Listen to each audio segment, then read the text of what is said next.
और इस वक्त की बड़ी खबर, लॉरेंस गैंग ने ली बाबा सिद्दीकी की हत्या की जिम्मेदारी। सोशल मीडिया पर पोस्ट कर जिम्मेदारी ली है। यही कहा जा रहा था कि लॉरेंस गैंग के ही ये सदस्य माने जा रहे हैं और ये कुख्यात अपराधी जिनकी शिनाख्त हो गई है, 2 आरोपी धरे गए हैं, एक अभी भी फरार। लेकिन ये बहुत बड़ी खबर आप तक पहुंचा रहे हैं, लॉरेंस गैंग ने बाबा सिद्दीकी की हत्या की जिम्मेदारी ले ली है। मुंबई में कल देर रात उनकी हत्या कर दी गई थी, फायरिंग की गई थी जिसमें उनकी हत्या हो गई थी। सोशल मीडिया पर उन्होंने पोस्ट कर जिम्मेदारी ली है। लॉरेंस गैंग ने आखिरकार खुद ही कबूल लिया और ये एक तरीका हो गया है कि सोशल मीडिया पर आते हैं, जिम्मेदारी लेते हैं। लेकिन अब जरा सोचिए कि साइबर पुलिस कुछ नहीं कर पाती, कभी ट्रेस नहीं कर पाती, जानकारी नहीं ले पाती कि आखिर कौन इस तरीके से आता है जिम्मेदारी ले। इससे पहले भी इस तरह की कई घटनाएं हुई हैं और सोशल मीडिया पर इस जिम्मेदारी ले ली जाती है। लेकिन फिलहाल बाबा सिद्दीकी मर्डर केस में धीरे धीरे खुलासे, 2 गिरफ्तार आरोपी और अब लॉरेंस गैंग ने आखिरकार बाबा सिद्दीकी की हत्या की जिम्मेदारी ले ली है। सलमान खान के बेहद करीबी माने जाते हैं बाबा सिद्दीकी, जो कि अब दुनिया में नहीं रहे, खासे दोस्त, और उनसे फिलहाल अस्पताल भी पहुंचे थे और जानकारी लेने की कोशिश की गई क्योंकि तुरंत अस्पताल पहुंचाया गया था बाबा सिद्दीकी को, लेकिन अफसोस उन्हें बचाया नहीं जा सका। तो ऐसे में महाराष्ट्र की सियासत में भूचाल। महाराष्ट्र के विधानसभा चुनावों से पहले बाबा सिद्दीकी मर्डर केस से जुड़ा ये बहुत बड़ा अपडेट आप तक पहुंचा रहे हैं।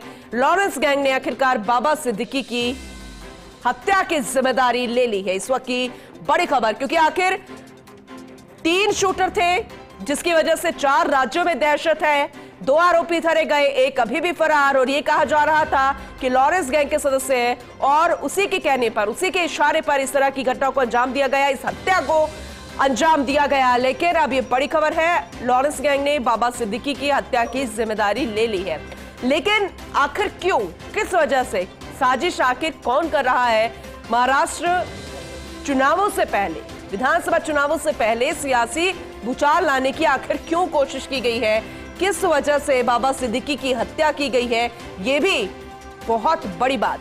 अजीत पवार हालांकि पहले कांग्रेस में थे, बांद्रा से विधायक रह चुके हैं, अभी उनके बेटे विधायक हैं, लेकिन कांग्रेस के बाद एनसीपी में आए। अजीत पवार के गुट के माने जाते हैं और ऐसे में बहुत बड़ा सवाल कि किस वजह से, किस साजिशन के तहत उनकी हत्या की गई है, उन पर फायरिंग की गई है, ये बहुत बड़ा सवाल। अब धीरे धीरे सारी परतें खुलेंगे ये माना जा रहा है। हालांकि मुख्यमंत्री, महाराष्ट्र के मुख्यमंत्री की तरफ से भी सामने आया था कि हमने आरोपियों को गिरफ्तार कर लिया है और जो एक आरोपी फरार है उसकी भी लगातार तलाश जारी, और भी अन्य लोगों को हिरासत में लिया गया जो संदिग्ध माने गए, पूछताछ लगातार जारी है। लेकिन अब सोशल मीडिया पर यह आखिरकार कबूल लिया गया है कि लॉरेंस गैंग ने बाबा सिद्दीकी की हत्या की जिम्मेदारी ली है।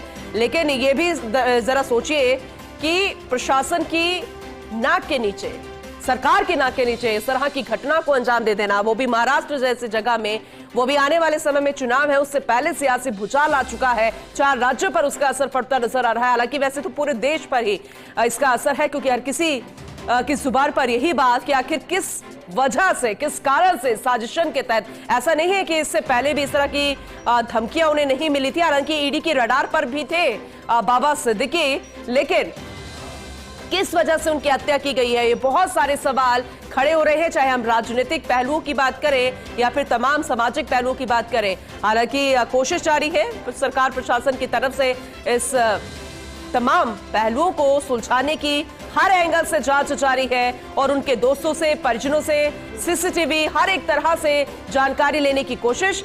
लेकिन ये जो वायरल पोस्ट है, फर्स्ट इंडिया न्यूज इसकी पुष्टि नहीं करता है, लेकिन फिलहाल सोशल मीडिया पर यह पोस्ट वायरल हो रही है। जब तक इसकी पुष्टि नहीं हो जाती तब तक कुछ भी कहना जल्दबाजी होगा।